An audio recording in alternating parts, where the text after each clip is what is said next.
전하오니 능력의 두루마리 입혀주시고 성대를 보호하시고 입술도 보호해 주옵소서. 예수님 이름으로 기도합나이다. 아멘. 세상에는 참 많은 책들이 있죠. 여러분 아마 책방에 가시면 문고점에 가면은 많은 책들이 쌓여 있는 것을 볼 수 있을 것입니다. 지금도 수많은 신간서적들이 계속해서 쏟아져 나오고 있습니다. 그런데 그 많은 책들 가운데서 한 가지 주제로 가장 많이 나오는 책이 있다면 어떤 것일까요? 저는 기도가 아닌가라는 생각을 합니다. 정말 기도에 대한 책들이 너무너무 많습니다. 제 방에 보면은 책장이 있는데 그 책장 안에 기도에 대한 책만도 수십 권 됩니다. 그러니까 제가 미처 알지 못하고 구하지 아니한 그런 기도에 대한 책도 굉장히 많이 있을 것이고 지금도 여전히 또 기도에 대한 책이 나오고 있을 겁니다. 그렇다면 왜 이렇게 기도에 대한 책이 많을까요? 그만큼 기도가 중요하기 때문입니다. 그런데 정작 우리 그리스도인들은 기도를 잘 하지 않습니다. 그리고 기도에 대한 중요성도 잘 인식하지 못하고 있습니다. 여러분 오늘 한번 스스로 진실하게 자기 자신을 생각해 보십시오. 여러분은 하루에 몇 분이나 기도하십니까? 일주일에 어느 정도 기도하십니까? 교회는 나오고 예배는 드리고 있지만은 기도하는 시간을 따로 정해서 하는 시간이 얼마나 됩니까? 일주일 내내 기도 한번 하지 아니하고 예배 시간 되니까 그냥 교회에 나와서 예배만 드리고 가지는 않은가요? 그러면서 나는 몇 년 동안 신앙생활 했다고 하면서 스스로 자기 자신은 신앙생활 잘하고 있다고 그렇게 위로하고 있지는 않습니까? 데살로전서 5장 17절에 유명한 말씀이 있잖아요. 쉬지 말고 기도하라. 그래서 우리는요, 영적으로 기도는 우리의 영혼의 호흡이다라고 그렇게 말하지 않습니까? 우리가 숨을 쉬지 않고 이 육체가 살아갈 수 없는 것처럼 우리의 영적인 사람들은 기도하지 아니하고는 우리의 영혼이 살아있을 수가 없다는 겁니다. 그래서 성경은 쉬지 말고 기도하라 이렇게 말씀하고 있는 겁니다. 안소니 드 멜로라고 하는 분이 쓴 1분 지혜라고 하는 책이 있는데요. 이 책에 나오는 한 이야기가 있는데 참 재밌습니다. 한 젊은 수도사가 나이 많은 스승을 찾아가서 이렇게 물었습니다. 제가 어디서 하나님을 찾을 수 있겠습니까? 벌써 많은 시간을 명상도 해보고 또 고행도 하고 수도도 하고 기도도 많이 했는데 하나님을 만나지 못했습니다. 어디서 하나님을 찾을 수 있겠습니까? 하고 스승에게 물었습니다. 그랬더니 가만히 듣던 그 노 스승이 이렇게 대답을 하는 겁니다. 바로 내 옆에 계시는구나. 그리고 깜짝 놀라면서 두리번 아무리 자기의 주위를 살펴봐도 하나님이 계시질 않는 거예요. 그래서 그 젊은 수도사가 물었습니다. 근데 왜 저는 그분을 못 배우는 겁니까? 스승은 뜬금없이 그 이야기를 듣다가 이런 얘기를 합니다. 술 취한 사람 이야기를 하는 겁니다. 자네는 왜 술 취한 사람이 제 집을 찾지 못하고 헤매이는 줄 아는가? 왜 술 취한 사람이 사람을 똑바로 알아보지 못하고 비틀거리고 있는 줄 아는가? 이 젊은 수도사가 아무 대답을 하지 못했습니다. 그랬더니 스승이 다시 말을 했습니다. 무엇이 너를 취하게 만들었는지 알아내거라. 하나님을 뵙기 위해서는 취해 있지 아니하여야 하느니라. 취한 것부터 깨어 있어야 하느니라. 그래야 하나님을 볼 수 있느니라. 오늘날 여러분 예수 믿는 사람들 중에 기도해야 한다는 사실을 모르고 있는 사람이 어디 있겠어요? 근데 왜 우리 그리스도인들이 기도하기가 그렇게 어려울까요? 그것은 모두가 다 지금 무엇인가에 깊이 취해 있고 그리고 미쳐서 살고 있기 때문에 그렇습니다. 돈에 미쳐고 돈 버는데 정신이 빠져 있습니다. 명예에 취해 있고 출세욕에 사로잡혀 있는 사람들이 있고요. 자기 욕심에 끌려서 자기 집착과 조급함에 미쳐가지고 마음이 다 무뎌져 있습니다. 그래서 술 취한 사람처럼 몽롱거리고 비틀거리면서 자신을 바라보지 못하면서 살고 있는 겁니다. 이러한 심령을 가지고는 하나님을 찾을 수가 없습니다. 이런 마음 상태 속에서 어떻게 하나님 앞에 기도가 나오겠습니까? 그래서 기도해야 한다는 것을 알지 못하고 그냥 살아가는 겁니다. 어느 교회에서 주일날 낮에 이제 장로님이 기도 시간이 되어서 자기 기도 시간이 되어서 이제 강단에 올라와서 이제 대표 기도를 이제 하는 것입니다. 근데 이렇게 기도를 합니다. 주님은 혹시 모르실지 몰라도 지금 아무의 부인이 병원에 입원해 있습니다. 그 부인을 위해서 지금 기도하고 있는 것 같아요. 근데 그 말을 듣고 있는 순간에 담임 목사가 한숨을 푹 쉬면서 참 어이가 없다는 듯이 이렇게 생각을 합니다. 지금 이 장로가 무슨 기도를 하고 있는 것인가? 그 사실을 알고 있을 수도 있고 모르고 있을 수도 있는 그런 하나님께 왜 애써 기도를 하는 것인가? 그렇게 생각을 하면서 한숨을 쉬었다는 겁니다. 이 장로는 지금 기도가 뭔지를 모르고 있는 거예요. 우리 하나님은 모든 걸 다 알고 계시는데 근데 기도하기를 주님은 혹시 모르실지 몰라도 이렇게 지금 기도를 하니 이 목사님이 그 기도를 듣고 한숨을 쉬었던 겁니다. 예수 믿는 사람들 중에서 기도에 대해서 관심이 없는 사람이 어디 있겠습니까? 그런데요, 예수님의 제자들도 기도에 관심이 많았던 것 같습니다. 그래서 어느 날 예수님께 이렇게 물어봤어요. 주여, 요한이 자기 제자들에게 기도를 가르치신 것 같이 우리에게도 가르쳐 주옵소서라고요. 여기서 우리는요, 이 제자들이 예수님께 물어봤던 그 이야기를 잘 여러분이 기억하시고 확인해 보셔야 됩니다. 뭐라고 예수님께 물어봤냐면 이렇게 물어봤어요. 기도하는 법을 가르쳐 주소서라고 한 것이 아니라 기도를 가르쳐 주소서라고 했다는 겁니다. 지금 우리에게 필요한 것은 기도하는 법을 아는 게 아닙니다.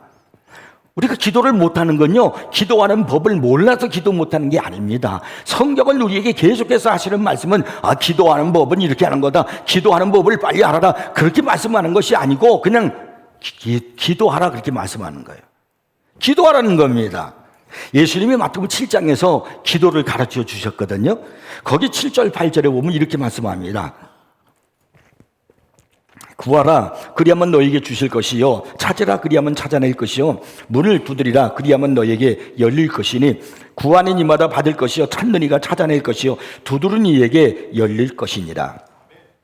이 말씀에서 예수님께서 세 가지 단어를 쓰셨거든요. 찾으라, 그리고 구하라, 또 하나는 두드리라는 거예요. 근데 이 세 가지 단어는 한마디로 한 단어를, 한 주제를 얘기하는 겁니다. 그게 바로 뭐냐면 기도하는 거예요. 그래서 이 찾으라, 구하라, 두드리라는 말은 기도하라, 기도하라, 기도하라. 주님은 지금 기도의 법을 가르쳐주고 계시는 것이 아니잖아요. 이렇게 기도하고 이렇게 기도하고 이러는 게 아니잖아요. 그냥 구하라, 구하라, 기도하라, 기도하라. 그러면 받게 될 것이고 찾게 될 것이고 열리게 될 것이다, 이 말씀을 하시는 겁니다. 기도하면 된다는 거예요. 그래서 주님이 쉽게 우리에게 그것을 가르쳐 주셨어요. 이어서 마태복음 7장 9절에서 11절을 그 말씀하고 있습니다. 너희 중에 누가 아들이 떡을 달라 하는데 돌을 주며 생선을 달라 하는데 뱀을 줄 사람이 있겠느냐? 너희가 악한 자라도 좋은 것으로 자식에게 줄 줄 알거든 하물며 하늘에 계신 너희 아버지께서 구하는 자에게 좋은 것으로 주시지 않겠느냐? 지금 주님이 기도하는 법을 가르쳐 주신 게 아니에요. 그냥 아버지에게 구하라는 거예요.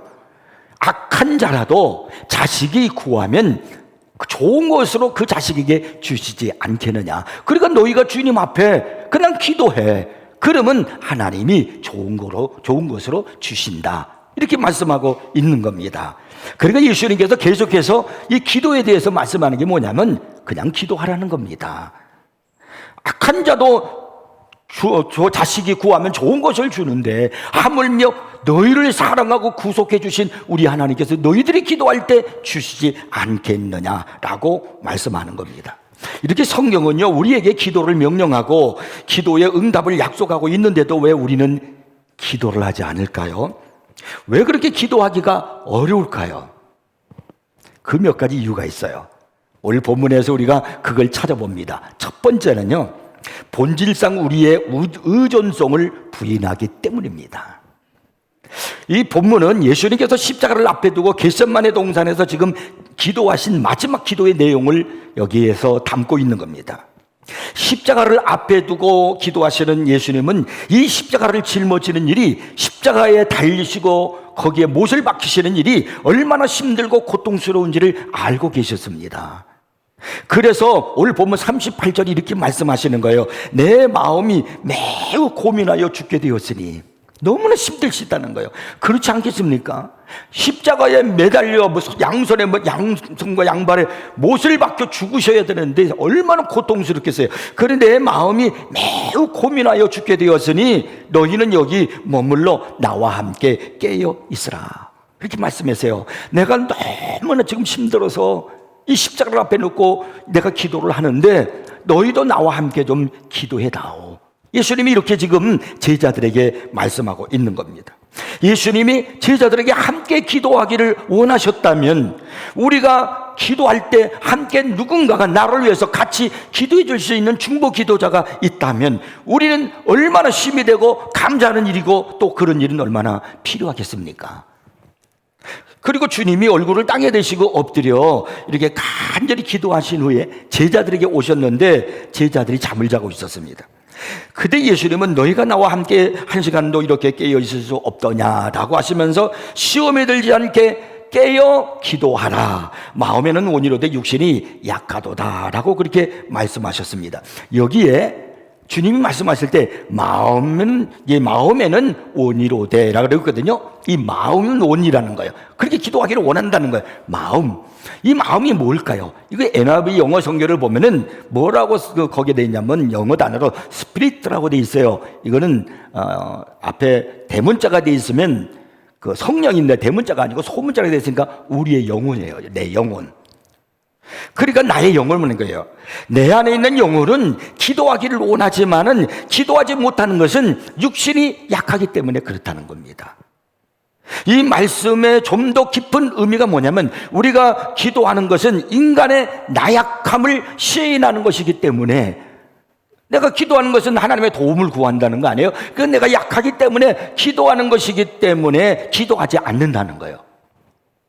우리가 기도할 때 내면에서 일어나는 일은 기도를 아뢰는 대상인 하나님께 우리가 전적으로 의존하는 존재임을 인정하는 것입니다.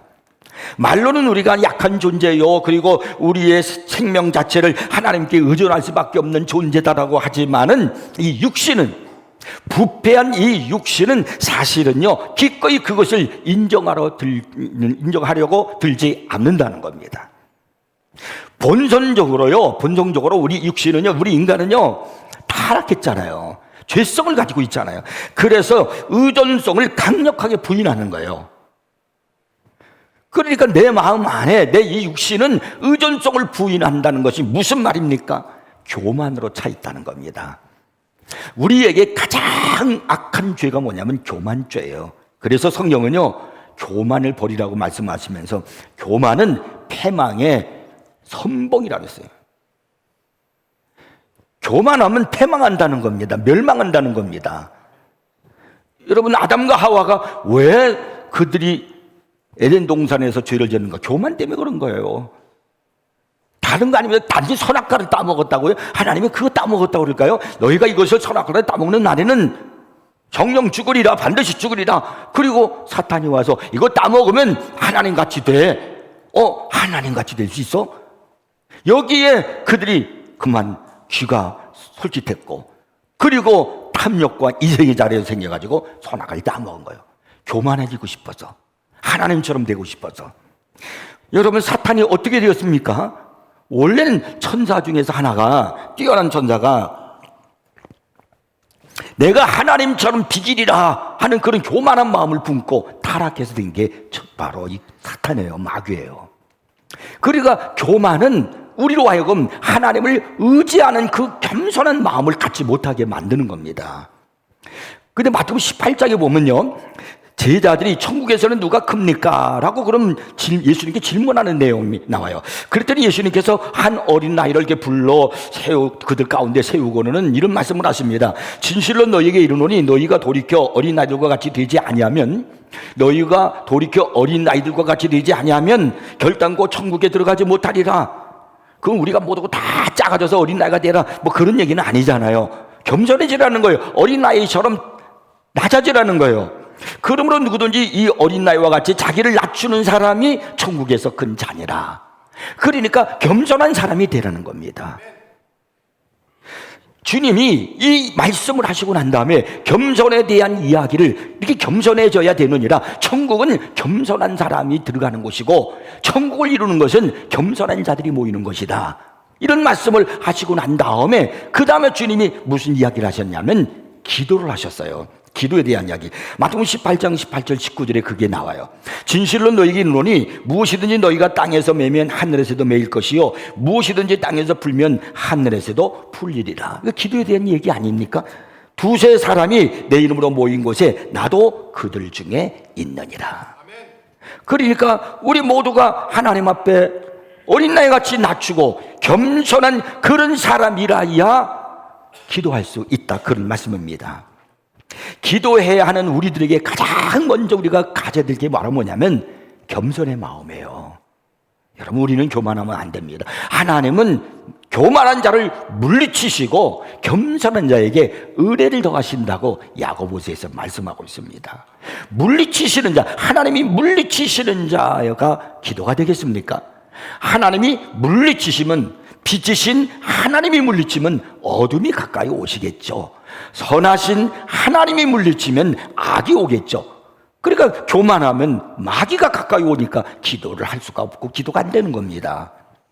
예수님께서 마태복음 11장에서 유명한 말씀하셨잖아요. 수고하고 무거운 짐진 자들아 다 내게로 오라 내가 너희를 쉬게 하리라. 참, 우리는 인생에 많은 짐을 지고 살죠. 지금 이 중에 여러분도 얼마나 많은 짐이 있습니까? 겉으로 보기에는 다 평안한 것 같고 천사들 같고 괜찮은 것 같지만 사실은 인간 안에 들어가 보면 사람 집집마다 보면은 다 문제가 있어요. 문제 없이 살아가는 사람은 아무도 없습니다. 이것이 우리 인생의 수고하고 무거운 짐입니다. 그러면 어떻게 우리가 이 인생의 무거운 짐을 내려놓고 쉼을 얻을 수 있겠느냐? 주님은 수고하고 무거운 짐진 자라 다 내게로 오라 그러시면서 그 해답에 대해서 이렇게 말씀했어요. 나는 마음이 온유하고 겸손하니 나의 멍에를 메고 내게 배우라. 그리하면 너희 마음이 쉼을 얻으리라.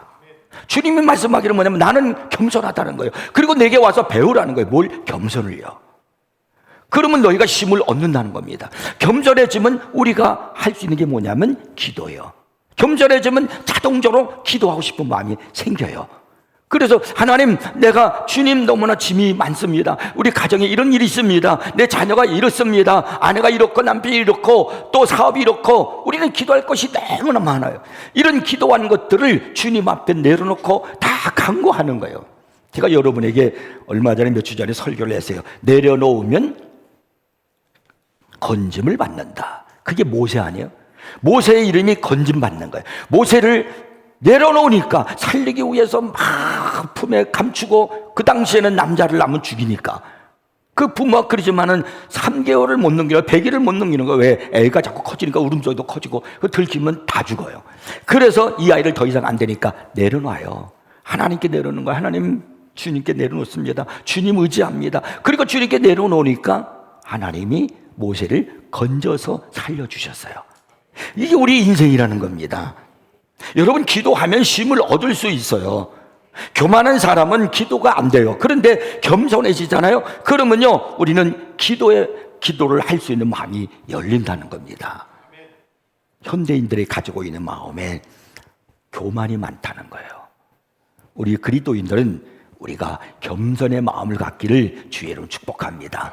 그 다음에 두 번째로 왜 기도하기가 어려운가 하면요, 기도의 필요성을 인식하지 못하기 때문에 그렇습니다. 그리스도인 치고서 기도하는 것이 중요하다는 것을 모르는 사람이 어디 있겠습니까? 근데 왜 기도를 안 합니까? 기도의 필요성을 인식하지 못하기 때문에 그렇습니다. 본문에 보면 예수님께서 3번씩이나 오셔서 제자들에게 깨어있어 나와 함께 기도해다오라고 하셨는데 그들은 기도하지 않고 잠을 자고 있었습니다. 지금은 어느 때보다도 기도할 때입니다. 예수님은 잠시 후면 십자가를 지고 못 박히시고 죽어야 한다는 사실을 알고 계셨습니다. 얼마나 고통스럽고 괴로운 순간입니까? 조금 있으면 내가 성공하고 뭐 이런 게 아니라 조금 있으면 내가 죽어야 되는 거예요. 그것도 그냥 죽는 게 아니라 가진 모략과 누명을 쓰고 배신을 당하고 그리고 십자가에 매달려 죽어야 한다는 그 사실 주님은 알고 계시단 말이에요. 그 고통을, 그 아픔을요. 이런 이 순간에 할 수 있는, 인간으로서 할 수 있는 최대 방법이 무엇일까? 그건 기도밖에 없는 거예요. 왜냐하면 기도하면은 하나님이 내가 져야 할 짐을 질 수 있도록 힘을 주시기 때문입니다. 같은 사건을 기록하고 있는 누가복음 22장에 보면은 이렇게 말씀하고 있어요. 41절부터 43절에 나옵니다. 그들을 떠나 돌 덜진 만큼 가서 무릎을 꿇고 기도하여 이르시되 아버지여, 만일 아버지의 뜻이거든 이 잔을 내게서 옮기시옵소서. 그러나 내 원대로 마시옵고 아버지의 원대로 되기를 원하나이다 하시니 기도하는 거죠. 그랬더니 천사가 하늘로부터 예수께 나타나 힘을 더하더라. 기도하시는 예수님께 천사가 와서 힘을 더해 주셨습니다. 그렇다고 하면은 우리들이 하나님 앞에, 주님 앞에 무릎 꿇고 기도한다면 하나님이 얼마든지 도와주십니다. 그래서 우리는 모든 문제를 헤쳐나갈 수가 있고 이겨나갈 수가 있단 말입니다. 우리가 산다라고 하는 것은 산적한 문제들과 싸운다는 것을 말하는 겁니다. 인생은 수없는 문제 속에서 살아가고 있기 때문에 그렇습니다. 한 문제가 지나가기가 무섭게 또 다른 문제가 내게 다가오기도 하고요.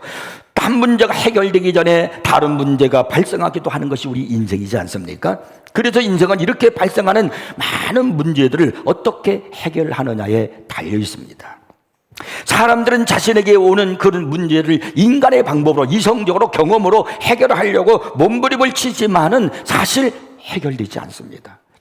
결국은 허공을 치는 것과 똑같습니다. 진정한 인생의 문제를 해결하는 길은 딱 하나밖에 없어요. 그게 바로 뭐냐면 기도입니다. 성경이 예수님께서 마가복음 9장 29절에서 하신 말씀을 기억하고 계십니까? 이르시되 기도 외에 다른 것으로는 이런 종류가, 이런 능력이, 이런 응답이 나갈 수 없느니라. 이것이 주님께서 하신 말씀이에요. 그런데 우리 그리스도인들이 왜 기도하지 못할까요? 왜 자꾸 기도에 대한 의욕을 잃어버리고 기도는 나하고 먼 것처럼 생각합니까? 그래서 우리가요, 자꾸 모든 상황을 영적으로 생각하고 영적으로 바라봐야 되는데 육적으로 보기 때문에, 이성적으로 보기 때문에 그렇습니다. 사람은요, 영과 육으로 이루어졌잖아요. 그래서 우리가 밥을 먹어야 살고, 그리고 또 이 육체가 건강해야 우리가 또 모든 일을 할 수 있는 것처럼 우리의 이 영혼이 살아있고 생명이 있으려면 기도해야 되는 겁니다. 그래서 우리가 기도를 영혼의 호흡이라고 그러지 않습니까? 이 라오디게아 교회를 보면은 소아시아 7교회 중에 마지막 교회가 나오는데 이 라오디게아 교회의 심각한 문제를 주님이 지적을 하셨거든요. 그 지적이 바로 뭐냐면 영적인 문제였어요. 17절에 보면 이렇게 주님이 말씀해요. 내가 말하기를, 그 라오디게아 교회 너희들이 말하기를 나는 부자라 부유하여 부족한 것이 없다 하나. 아니, 이제 돈 좀 있고 살만하다 그런 말이에요. 외적으로는 괜찮아요. 그러니까 이런 사람은 기도를 안 하죠. 영적인 걸 모르니까. 그런데 내 공고한 것과 가련한 것과 가난한 것과 눈먼 것과 벌거벗은 것을 알지 못함도다. 자기의 영적인 진정한 상태를 모르고 있다는 겁니다. 지금 영혼은 영양실조에 걸려 있는데도 불구하고 물질적으로 좀 넉넉하고 겉모습이 괜찮은 거 가니까 기도하지 않아도 되는 줄 알고 기도하지 않는다는 거예요. 그게 라오디게아 교회예요. 사람은 영적 존재이므로 영혼의 풍성함이 중요하다는 걸 잊지 마십시오. 그래서 예수님께서 마귀에게 시험 받을 때 첫 번째 마귀를 물리칠 때 하신 말씀이 뭡니까? 사람이 떡으로만 사는 것이 아니요 하나님의 입에서 나오는 말씀으로 산다라고 하신 겁니다. 여러분, 우리에게 육체가 중요하지만 사실 육체보다 더 중요한 게 뭐냐면 영혼입니다. 여러분이 영혼이 잘 되셔야 육체가 잘 되는 겁니다.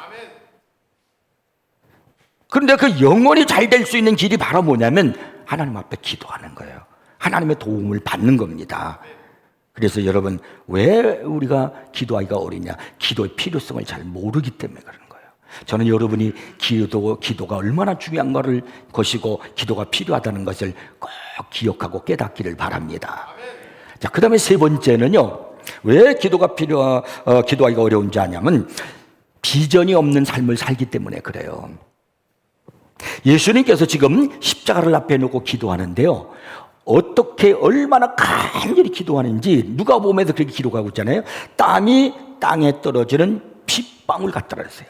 얼마나 간절한지 땀이 땅에 떨어지는데 핏방울 같은 거예요. 피처럼. 그러니까 사람이 너무 간절하면은 이 땀방울이 핏방울처럼 나온다는 거죠. 주님이 지금 그렇게 기도하고 계시는 거예요. 왜 이런 기도를 하고 계시는 겁니까? 살기 위해서 주님이요? 아니에요. 주님은 지금 큰 비전을 앞에 두고 기도하시는 겁니다. 예수님은 일찍이 하나님께서 선택하신 백성이 있어요.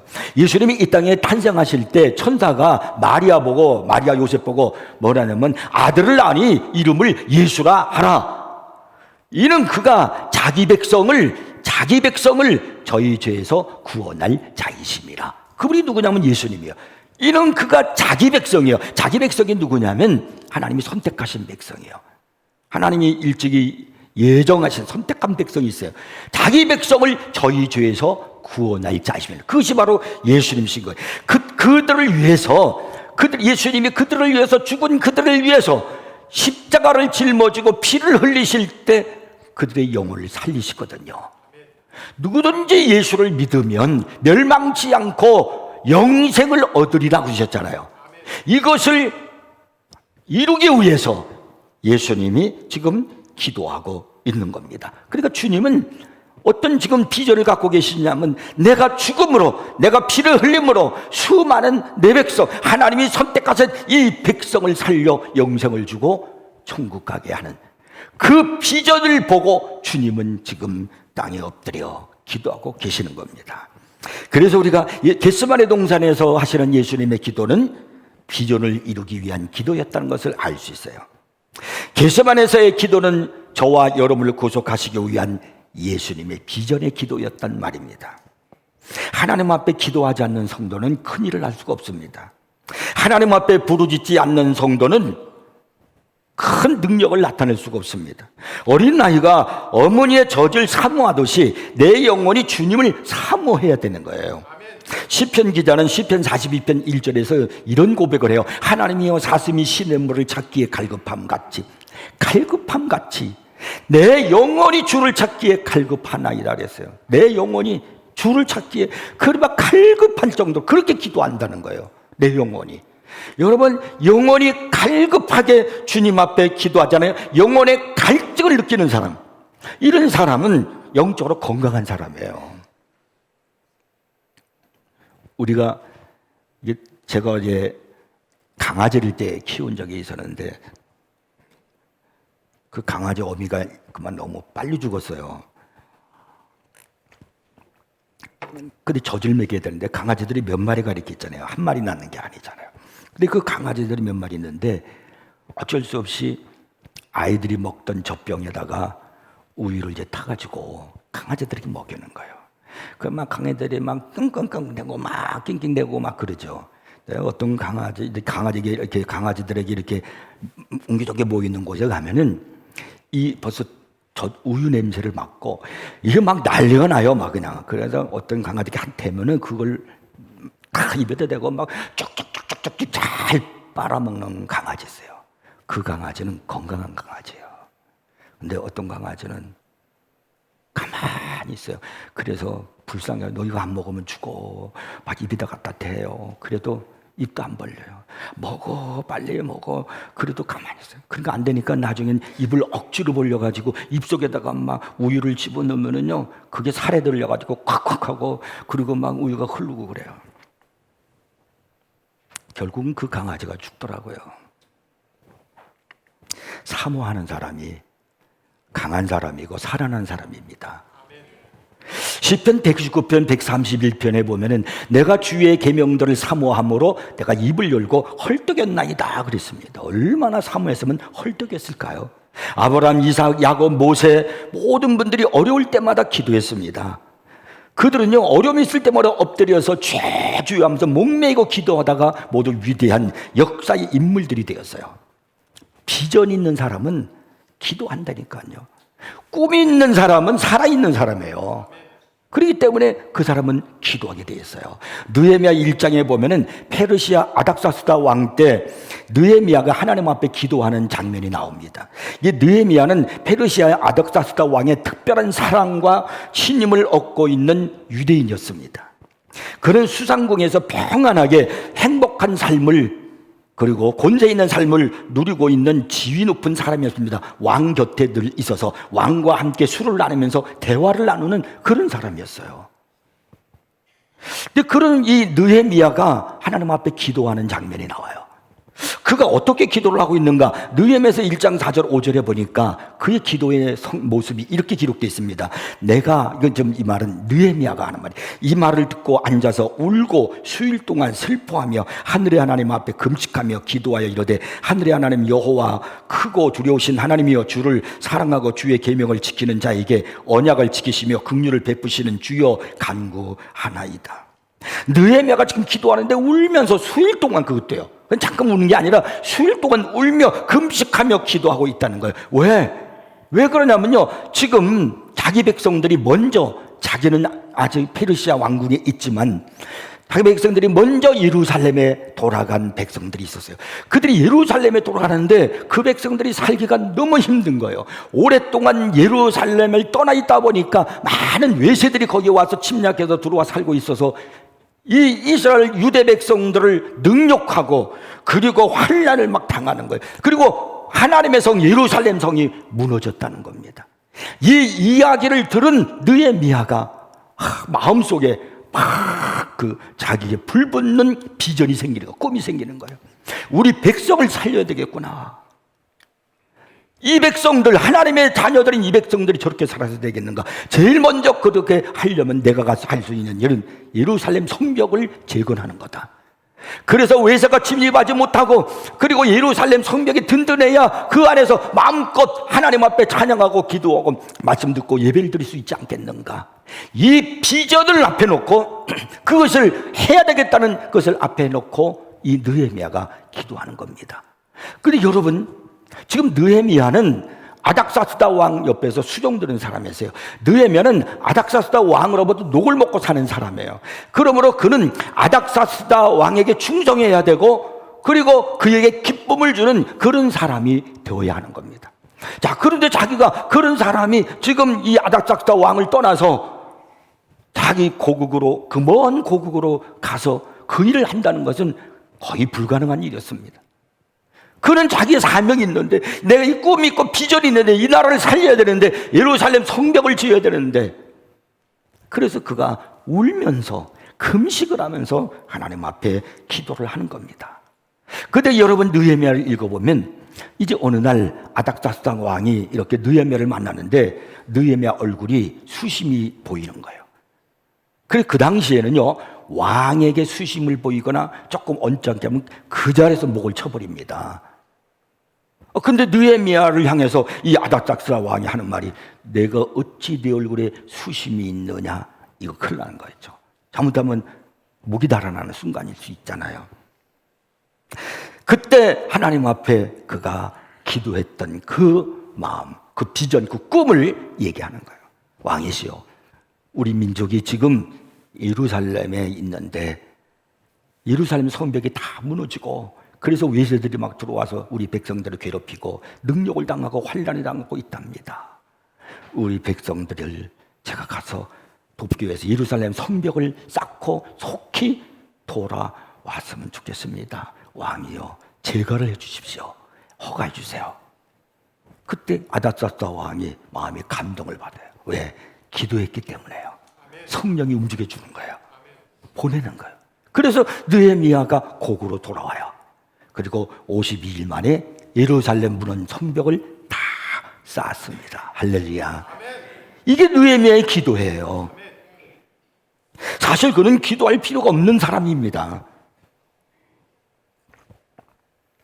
아닥사스다 왕 밑에서 그가 그렇게 호화롭게 있는데, 높은 지위에 있는 사람이 뭐가 부족해서 기도합니까?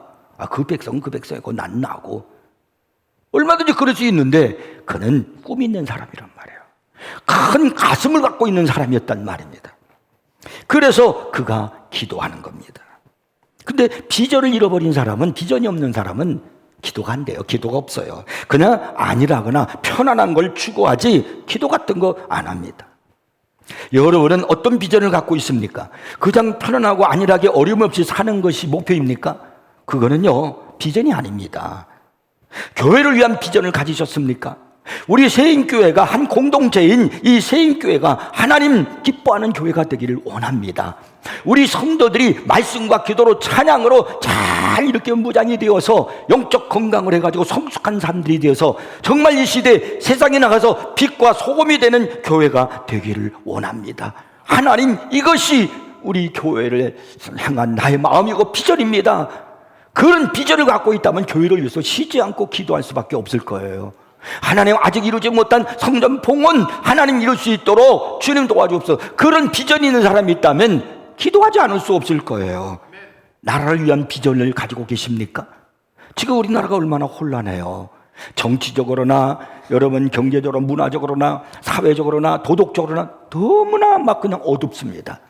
이런 어두운 세상 속에서 지금 우리가 사는데, 여러분이 정말로 나라를 사랑한다면 우리가 기도하는 거, 하나님, 우리 나라가 지금 너무나 어둡습니다. 수년 전에 이 나라에 성령의 불을 주시고 곳곳마다 동네마다 십자가가 밝게 있었고 지역마다 찬송소리, 기도소리가 골짜기마다 들려와서 성령의 바람이 불어와서 이 나라가 이렇게 부흥되고 축복을 받았는데, 하나님, 다시 한번 성령의 바람이 불게 도와주옵소서. 그래서 어두워졌던 영혼들이 밝아지고 정결해지고 하나님이 기뻐하는 나라로, 축복된 나라로 만들어 주시옵소서. 이 꿈을 갖고 있다면 여러분, 우리가 무릎 꿇고 기도하지 않을 수 없지 않느냐 이 말입니다. 기도한다는 것은 앞으로 가는 것과 같은 겁니다. 나를 둘러싸고 있는 상황이 모두 막혀 있다 할지라도 하나님을 의지한다면 앞으로 나아갈 길이 열렸습니다. 어떤 그리스도인이 참 감동적인 시를 하나 썼는데 제가 읽어드릴 테니까 들어보세요. 한 걸음이 당신을 그리 멀리 데려다 주는 것은 아니어도 당신은 계속 걸어야 합니다. 한마디 말로 당신 자신을 다 설명하는 것이 아니어도 당신은 계속 말해야 합니다. 한 인치가 당신을 크게 자라게 하는 것이 아니어도 당신은 계속 자라가야 합니다. 하나의 행동이 모든 것을 이루어 놓는 것은 아니어도 당신은 계속 행해야 합니다. 저는 여기에다가 한 줄을 더 붙이고 싶습니다. 이런 말을 더 붙이고 싶어요. 단 한 번의 기도가 모든 것을 다 해결하는 것은 아니어도 당신은 계속 기도해야 됩니다. 그것은 절망을 극복하는 희망이기 때문입니다. 여러분, 정말 기도의 필요성을 느끼십니까? 지금은 그 어느 때보다도 절실하게 기도를 해야 할 때입니다. 오늘 주님께서 여러분의 마음속에 하나님의 자녀로서 기도해야 하는 그 마음을 주시기를 바랍니다. 특별히 여러분, 우리는 시간마다 기도하는 시간들이 있고, 그리고 갈멜산, 금요일 갈멜산 기도회는 우리가 모두 모여서 하나님 앞에 기도해야 하는 그런 시간이에요. 여기서 우리가 부르짖고 하나님 앞에 기도할 때 여기가 마가다락방이 되어서 이곳으로부터 성령의 불이, 하나님 말씀의 불이, 그리고 성결의 역사가 이 나라 이민족에게 번져나갈 줄 믿습니다. 이제 우리 모두가 마음을 새롭게 하시고 여러분, 기도해야 할 때임을 알고 기도하는 성도가 되기를 바랍니다. 기도하겠습니다.